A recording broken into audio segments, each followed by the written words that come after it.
Welcome back. Recently, you've heard us and a lot of other people talking about GPT and artificial intelligence on News 4 Great Day. But do you actually know much about it? Like how it's literally changing our lives? I'm going to be honest, I don't fully understand it, but hope to after talking to this guy. Our tech expert, Burton Kelso, joins us. So in the most basic way to explain it, I love it. What is GPT? And I literally mean, is it a website? Is it an app? Like, where do I get it? Well, it's two things. So number one, ChatGPT stands for Chat Generative Pre-trained Transformer. And a transformer is just an AI program that is trained to give you answers in basic human terms. You know, and the best way to describe it is kind of like Google on crack. You know, if you look up something on Google, you've got to go to multiple websites. But if you go to ChatGPT, it searches the internet for you so that you can get the information that you want to know. And it does come in a website. Okay. You can go to chat.openai.com. You can download the app to iPhone users only. Hopefully an Android version will come out shortly.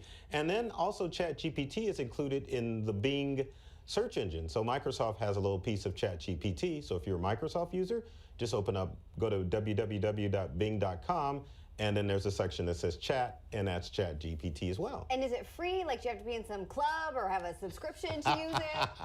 It sounds kind of elusive. It is elusive, and there is a free version. So if you would just want to play around with it, you can just sign up for a free account using your Google or your Microsoft account.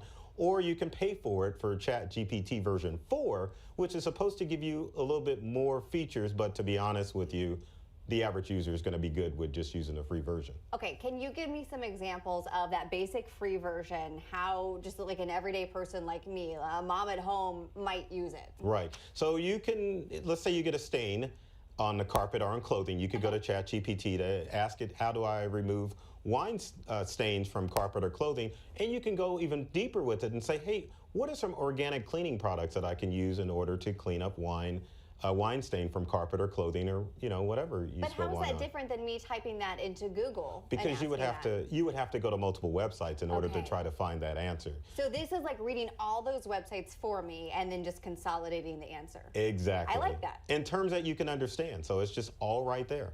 I mean, that sounds pretty good to me. So why are people so concerned about the potential dangers for ChatGPT? Well, ChatGPT is being used by students to copy information from the output that ChatGPT offers and trying to use it as their own products. Also, cyber criminals are using ChatGPT to create very convincing phishing emails and scams that will trick people in order to give up their money. And then also that AI voice cloning that's occurring, and deepfake scams are all because of AI and ChatGPT. Like when people make fake videos of the president or Tom Cruise or something. Okay.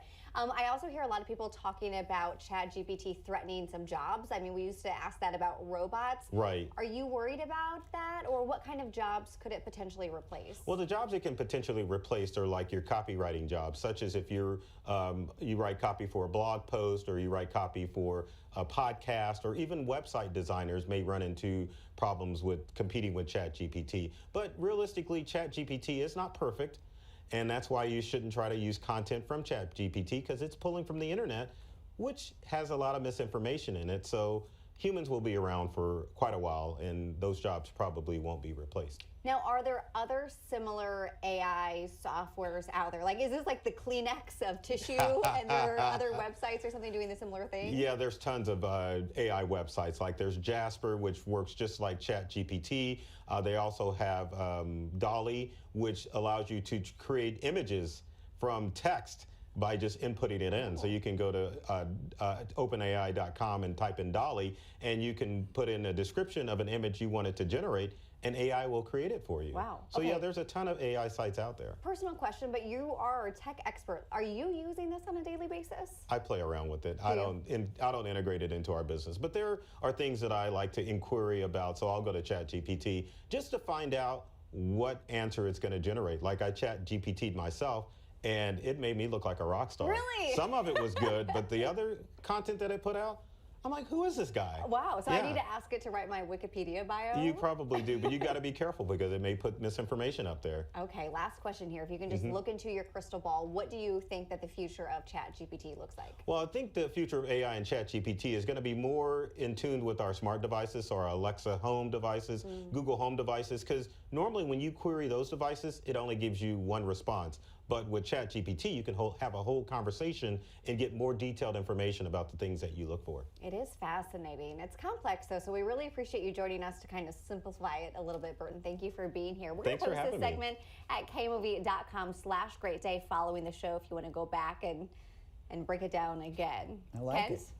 It's not Just going to ima- replace you, though. I promise you that. Well, just imagine the tuna casserole recipes you'll be able to get. Where in the past you Google it, you just get one or two recipes, and they're kind of now it's going to combine all this stuff and have a conversation I with you do about it. But not cook with tuna. you do not cook with tuna. Well, let me ask though: is it? You know, one of the things I like about it, if I'm not mistaken, the developer I think testified before Congress recently, if I remember that correctly, and with what we've gone through with Twitter and Facebook and some of the other social media platforms, and I liked what I heard coming from him was we have to be very careful with this. This can be super beneficial. We said these things with MySpace and Facebook that they can be super beneficial, but we have to be careful because they can also be negative. And I think that now we're recognizing that with these new programs right out of the gate. And that's probably, don't you think, Burton, isn't that probably in our best interest going forward? Well, I think more importantly, we don't want to see a repeat of Rise of the Machines from Terminator, where you have an adaptive AI that is able to learn and think like a human, and that's what we definitely want to avoid. And then the cybercrime aspect, because criminals are using it to craft phishing emails and other threats that are able to trick humans into thinking of humans contacting them. Yeah, don't let them become self-aware. Thank you, Burton. Appreciate you being here. Nope. The thing that's different about a Vrbo vacation